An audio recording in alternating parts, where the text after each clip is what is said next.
Hello aspirants, good morning. So మనం రెగ్యులర్గా current affairs చేస్తున్నాము. అన్ని న్యూస్ పేపర్స్ కవర్ చేస్తూ మనము అన్ని ముఖ్యమైన న్యూస్ పేపర్ని కవర్ చేస్తూ మనం రెగ్యులర్గా కరెంట్ అఫైర్స్ని చేస్తున్నామండి. సో అందులో భాగంగా ఇవాళ కరెంట్ అఫైర్స్ వచ్చేసి చూద్దాము. సో ఫస్ట్ కరెంట్ అఫైర్ వచ్చేసి డీప్ ఫేక్ అండి. డీప్ ఫేక్ విషయానికి విరుగుడు అనే న్యూస్ మనం చూస్తున్నాము. సో ఏం జరిగింది అంటే, రీసెంట్గా ఈ డీప్ ఫేక్ ఇష్యూస్ చాలా వస్తున్నాయండి.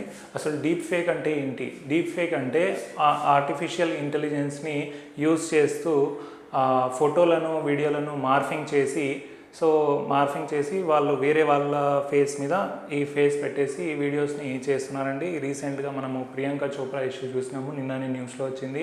తను ఒక బ్రాండ్ని ప్రమోట్ చేస్తున్నట్టు ఫేక్ వీడియో బయటికి వచ్చింది. సో అది ఏఐ వల్ల జరుగుతుందండి. సో అది చాలా పెద్ద కన్సర్న్గా మారింది ఈ మధ్యలో. సో ఇంకోటి, మోదీ గారు కూడా గర్బా డ్యాన్స్ చేస్తున్నట్టు ఒక డీప్ ఫేక్ వీడియో వచ్చింది. సో అది ఆర్టిఫిషియల్ ఇంటెలిజెన్స్తో చేస్తున్నారు. సో దానికి విరుగుడు అనే న్యూస్ ఇవాళ చూస్తున్నాము. సో మార్ఫింగ్ ఫోటోలు, వీడియోలు తొలగింపునకు స్టాప్ ఎన్సిఐఐ అనే వెబ్సైట్ సేవలు అందిస్తున్న బ్రిటన్ స్వచ్ఛంద సంస్థ. ఇది దేనికి సంబంధించిందండి? ఈ వెబ్సైట్ వచ్చేసి బ్రిటన్కి సంబంధించిన ఒక స్వచ్ఛంద సంస్థ ఇది చేస్తుంది. ఓకేనా? సో కృత్రిమ మేధ, ఆర్టిఫిషియల్ ఇంటెలిజెన్స్ సాయంతో వ్యక్తిగత ఫోటోలు, వీడియోలను అసభ్యంగా మార్చి వేధిస్తున్న ఘటనలు పెరుగుతున్నాయి. ఈ క్రమంలో బాధితులు కుంగిపోకుండా ఫిర్యాదు చేయాలని పోలీసులు సూచిస్తున్నారండి. ఓకేనా? ఏదైనా ఇట్లాంటి వీడియోస్ వస్తే పోలీస్కి డైరెక్ట్గా ఇన్ఫర్మేషన్ ఇవ్వాలి అని పోలీస్ వాళ్ళు కోరుతున్నారు. ఓకేనా? సో ఇక్కడ గుర్తుపెట్టుకోవాల్సింది రెండు.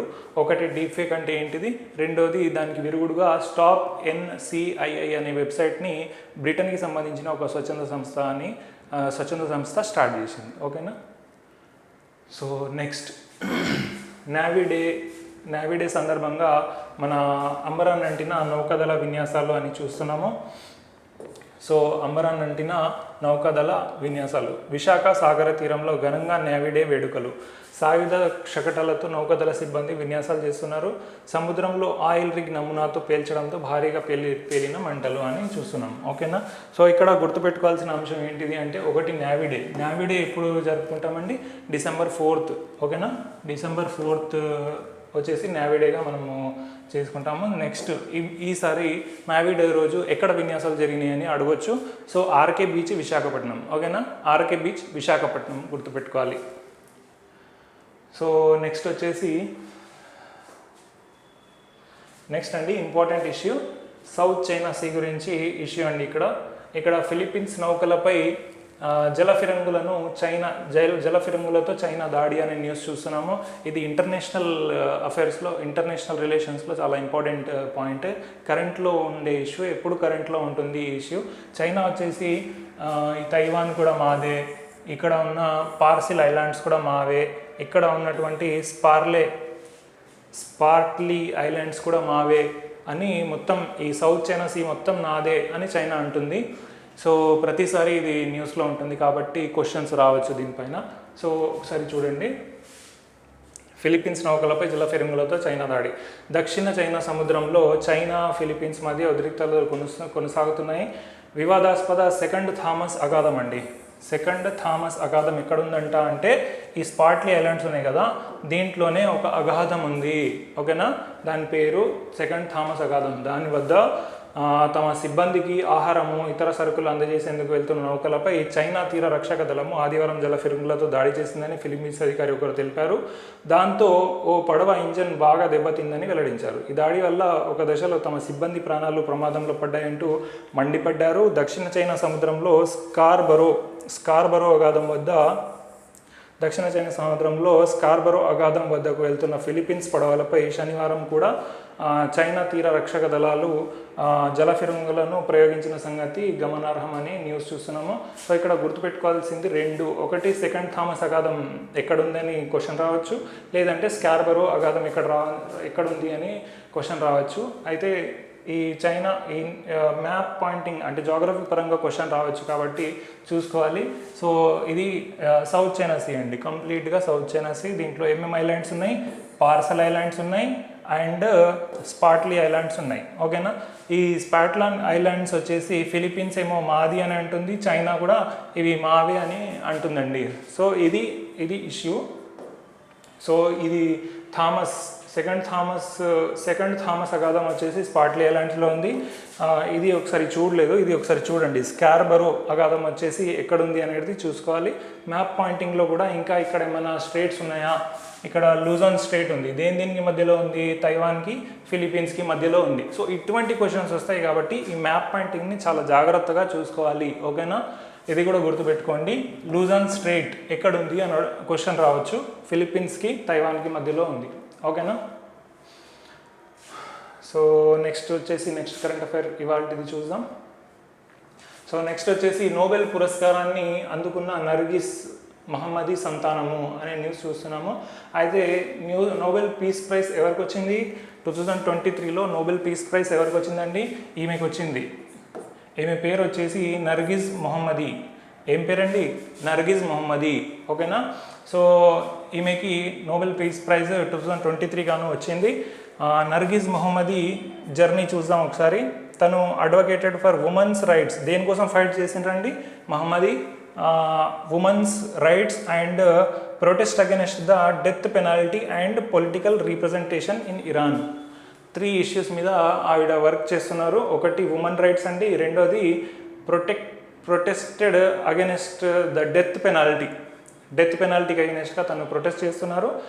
థర్డ్ పాయింట్ వచ్చేసి పొలిటికల్ రీప్రజెంటేషన్ ఇన్ ఇరాన్. తను ఇరాన్కి సంబంధించిన ఒక యాక్టివిస్టు 3 థింగ్స్ మీద తను వర్క్ చేస్తున్నారు. ఒకటి ఉమెన్స్కి రీప్రజెంటేషన్, రెండోది పొలిటికల్ రీప్రజెంటేషన్, థర్డ్ వచ్చేసి డెత్ పెనాల్టీకి అగెనిస్ట్గా ఆవిడ వర్క్ చేస్తున్నారు. సో ఇరాన్ గవర్నమెంట్ ఏం చేసింది? తనను జైల్లో పెట్టిందండి. ఇప్పుడు కూడా ప్రజెంట్ ఆవిడ జైల్లోనే ఉన్నారు. ఆమెకి వాళ్ళ వారసులకు కూడా పంపడానికి నిన్న ఒక న్యూస్ చూసినాము. వాళ్ళకు కూడా పంపించడానికి ఇరాన్ గవర్నమెంట్ అనేది విముఖత చూపింది, అయినా వాళ్ళు స్వీకరిస్తున్నారు. వీళ్ళు ఆవిడ కవల పిల్లలంట. ఓకేనా, నోబెల్ ప్రైజ్ ఎవరికి వచ్చింది, నోబెల్ పీస్ ప్రైజ్ ఎవరికి వచ్చింది అనేది ఇంపార్టెంట్. ఆవిడ దేనిపైన ఏ విషయం పైన వర్క్ చేస్తున్నారు అనేది ఇంపార్టెంట్. నెక్స్ట్ ఇండియాలో ఎవరికి వచ్చింది అనేది చూద్దాము. సో నోబెల్ ప్రైజ్ వచ్చేసి కైలాష్ సత్యార్థి వచ్చేసి నోబెల్ పీస్ ప్రైజ్ని ఎవరితో పంచుకున్నారండి? మలాలా యూసుఫ్జాయ్తో రీసెంట్గా పంచుకున్నారు. నోబెల్ పీస్ ప్రైజ్ ఇండియాలో కైలాష్ సత్యార్థికి వచ్చింది. అంతకుముందు వచ్చేసి మేరీ థెరిసాకి వచ్చిందండి. ఓకేనా, ఇండియాలో ఇద్దరికి వచ్చింది, ఒకటి కైలాష్ సత్యార్థి అండ్ సెకండ్ వచ్చేసి మేరీ థెరిసా. సో ఇది న్యూస్. సో నెక్స్ట్ న్యూస్ చూద్దాం. ఓకేనా, సో నెక్స్ట్ వచ్చేసి ఫ్రాన్స్లోని సెర్బీలో ఆదివారం ఆవిష్కరించిన ప్రఖ్యాత తమిళ కవి తిరువల్లువార్ విగ్రహం. ఇది తిరువల్లువార్ విగ్రహం అండి. ఎక్కడ? ఫ్రాన్స్లోని సెర్బీలో. ఓకేనా, ఫ్రాన్స్లో ప్రతిష్ఠించారంట విగ్రహాన్ని. అయితే ఈయన ఎవరు, ఆయన గురించి కొద్దిగా తెలుసుకుందాము. So he was a Tamil poet and philosopher who lived in 4th century అండి. 4th century ADలో మనకు తమిళ్ లిటరేచర్ అనేది వస్తుంది. దాన్ని మనము ఏమంటామంటే, so Tamil poet and philosopher who lived in 4th century. ఓకేనా, 4th century BC అండి, AD కూడా కాదు, BC. ఓకేనా, so he dismissed the caste system. ఆయన దేనిపైన వర్క్ చేశారు? కాస్ట్ సిస్టమ్కి అగెనిస్ట్గా వర్క్ చేశారు. He is the best known for his authoring Thirukkural. ఆయన రాసిన బుక్ ఏంటిదండి? తిరుకురల్ అనే బుక్ ఎవరు రాశారు? తిరువల్లువార్. గుర్తుపెట్టుకోవాలి, క్వశ్చన్స్ యూపీఎస్సీలో ఆల్రెడీ వచ్చినాయి, టీఎస్పీఎస్సీలో కూడా రావచ్చు. ఓకేనా, కాస్ట్ సిస్టమ్కి అగెనిస్ట్గా వర్క్ చేశారు. సెకండ్ పాయింట్ వచ్చేసి తిరుకురల్ అనే బుక్ రాశానండి. ఇంకోటి, it is the most celebrated of the కనుక్కు 18th ethical works in Tamil literature అంట. It is a collection of couplets on ethics. అసలు ఆ బుక్ దేని గురించి అంటే ethics, political and economic matters అండి. Political and economic matters, ethics and love అండి. ఓకేనా. It is divided into 3 parts with teaching on dharma, అర్థ, కామ. ధర్మ, అర్థ, కామ టీచింగ్స్ దాంట్లో ఉన్నాయి. ఓకేనా. The Tamil poet Mamulanar of the Sangam period అండి. సంగం లిటరేచర్ అంటారు. ఓకేనా. ఈ థర్డ్ బీసీ 4th బీసీలో తమిళ్ లిటరేచర్ ఉండింది. సో దాన్ని ఏమంటారు? సంగం లిటరేచర్ అంటారు. సంగం లిటరేచర్లో చెప్పుకోదగ్గ కవి ఎవరు అంటే తిరువల్లువార్. ఆ తిరువల్లువార్ విగ్రహం రీసెంట్గా ఫ్రాన్స్లో ప్రతిష్ఠించిండ్రు. సో దానికి సంబంధించి ఆయన గురించి టోటల్గా చూసినాము. ఒకటి, ఆయన కాస్ట్ సిస్టమ్కి అగెనిస్ట్గా పనిచేసిండ్రు. రెండోది, ఆయన రాసిన బుక్ వచ్చేసి తిరుకురల్. ఓకేనా. అది దేని గురించి చెప్తుందండి? Ethics, political and economic matters and love. ఓకేనా. గుర్తుపెట్టుకోవాలి. ఎట్లా గుర్తుపెట్టుకోవాలి అంటే రోజు వచ్చేసి ప్రతి టాపిక్కి సంబంధించి 1-2 lines ఒక బుక్ మెయింటైన్ చేయండి. అప్పుడే గుర్తుంటుంది. జస్ట్ గుర్తుంచుకోండి అంటే గుర్తుండదు కదా. సో గుర్తుపెట్టుకోవాలంటే జస్ట్ 1-2 lines రోజు రాసి పెట్టుకోండి, గుర్తుంటుంది. ఓకేనా. రివిజన్కి కూడా ఈజీ అవుతుంది. So Viksit Bharat 2047 voice of the యూత్ను నేడు ప్రారంభించనున్న ప్రధాని అండి. సో వికసిత్ భారత్ అనే ఒక ప్రోగ్రామ్ని ప్రధాని స్టార్ట్ చేస్తున్నారు. వాయిస్ ఆఫ్ యూత్ అనే ప్రోగ్రామ్ స్టార్ట్ చేస్తున్నారండి.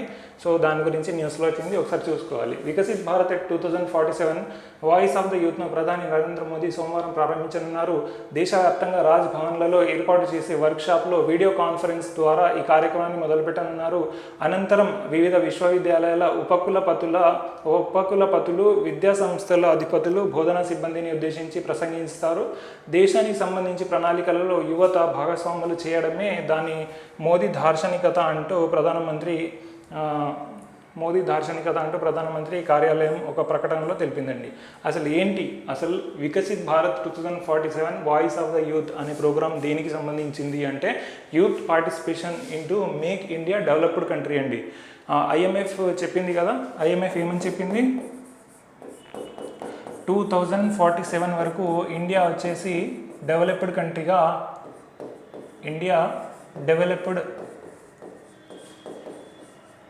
కంట్రీగా అవతరించబోతుంది అని IMF రీసెంట్గా చెప్పింది.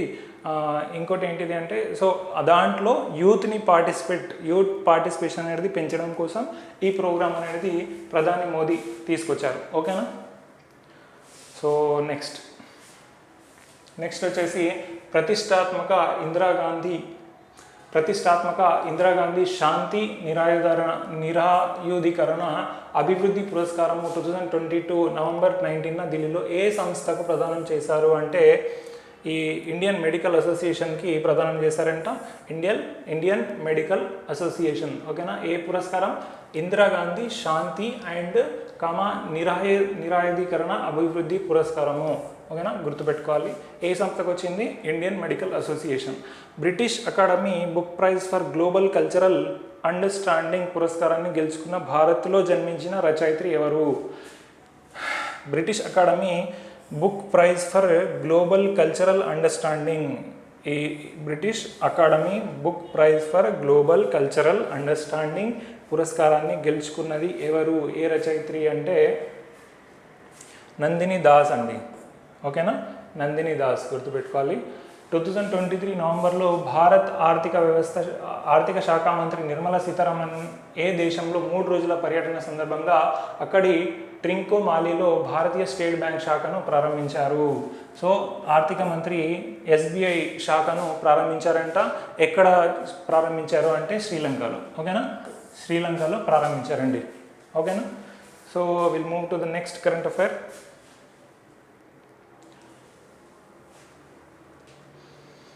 ఇఫ్తార్ విందుకు యునెస్కో గుర్తింపు అని చూస్తున్నాము.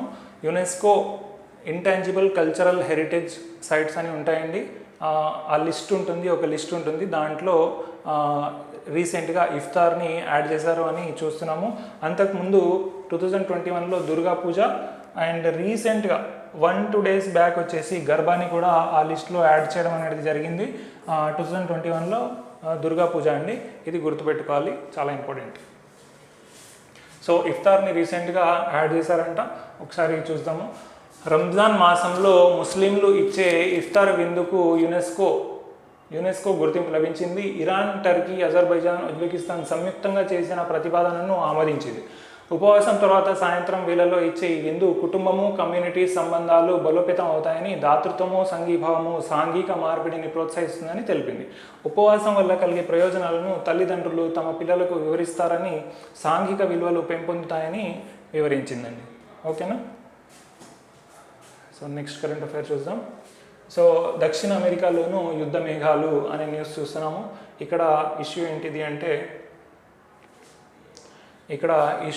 అంటే ఇది వెనిజులా అండి, ఇది గయానా అండి. ఓకేనా. ఇది ఇక్కడ నుంచి ఈ ప్లేస్ మొత్తం గయానా, ఇది వచ్చేసి వెనిజులా. సో వెనిజులా ఏం చేసింది అంటే ఒక రెఫరెండంని కండక్ట్ చేసింది. వెనిజులా అనేది ఒక రెఫరెండం అనేది కండక్ట్ చేయడం జరిగింది. దేని గురించి అంటే ఈ రెడ్ కనిపిస్తుంది కదా, ఈ ఏరియా మొత్తం ఇది గయానాలో 2/3 అంటే 66% ఈ ఏరియా అండి గయానాలో. సో ఈ ఏరియా మొత్తము ఈ వెనిజులాకే సంబంధించింది అని ఆ రెఫరెండం కండక్ట్ చేశారు. అయితే ఆ రెఫరెండంలో 95% పీపుల్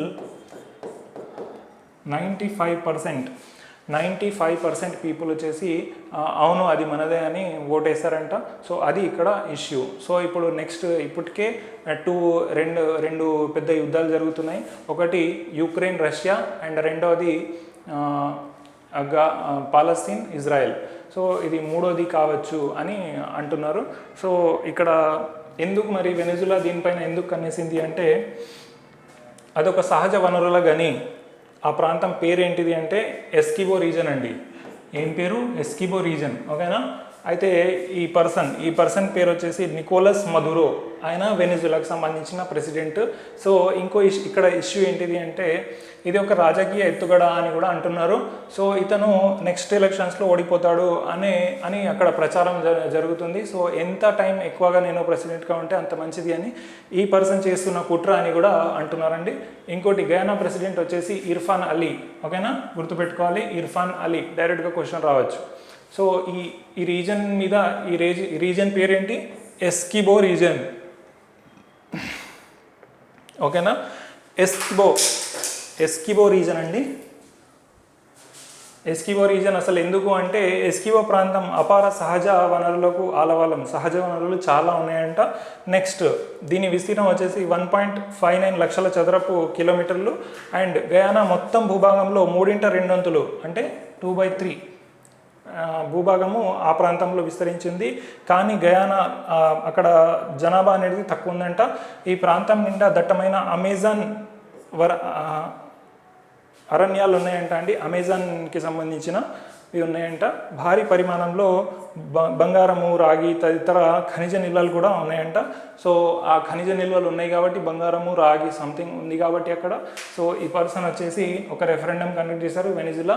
సో అది మాదే అని అంటున్నారు. సో గయానాకి అమెరికా సపోర్ట్ చేస్తుందండి. రంగంలోకి అమెరికా ఈజ్ సపోర్టింగ్ గయానా. ఓకేనా. ఈ పర్టికులర్ న్యూస్లో చూసుకోవాల్సింది ఏంటి అంటే ప్రతి ఇట్లాంటి ఇంటర్నేషనల్ ఇష్యూస్ ఏది వచ్చినా సరే మ్యాప్ పాయింటింగ్ చూసుకోవాలి. సో దీనికి పక్కన ఉన్న కంట్రీస్ ఏంటిది అనేది చూసుకోవాలి. ఓకేనా. ఈ గయానాకి సరౌండింగ్ కంట్రీస్ ఏంటి అని అడగవచ్చు, వెనిజులాకి సరౌండింగ్ కంట్రీస్ ఏంటి అని అడగవచ్చు, లేదంటే ఈ అట్లాంటిక్ మహాసముద్రం ఉంది కదా. సో అట్లాంటిక్ మహాసముద్రం దేనికి అంటే తీరరేఖ కలిగిన దేశం ఏది అని అడగవచ్చు, సంథింగ్ అట్లా అడగవచ్చు. సో చూసుకుందాం ఒకసారి. సో సూరినామ్ అనే కంట్రీ ఇక్కడ ఉంది. ఇక్కడ గయానాకి బార్డరింగ్ కంట్రీ ఉంది. బ్రెజిల్ వచ్చేసి గయానాకి బార్డరింగ్ కంట్రీ. వెనిజులా వచ్చేసి కూడా గయానాకి బార్డరింగ్ కంట్రీ అండి. అండ్ గయానా వచ్చేసి అట్లాంటిక్ మహాసముద్రం తీరరేఖ కలిగి ఉంది. ఓకేనా. అట్లాంటిక్ మహాసముద్రంలో దానికి ఒక తీరరేఖ ఉంది.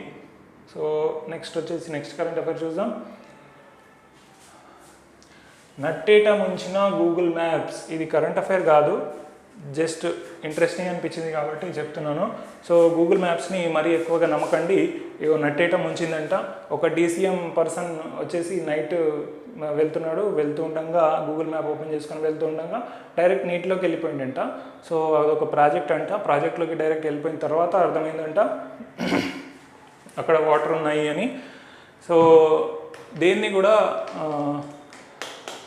గుడ్డిగా నమ్మొద్దు, కొద్దిగా ఆలోచించి డెసిషన్స్ తీసుకోవాలి.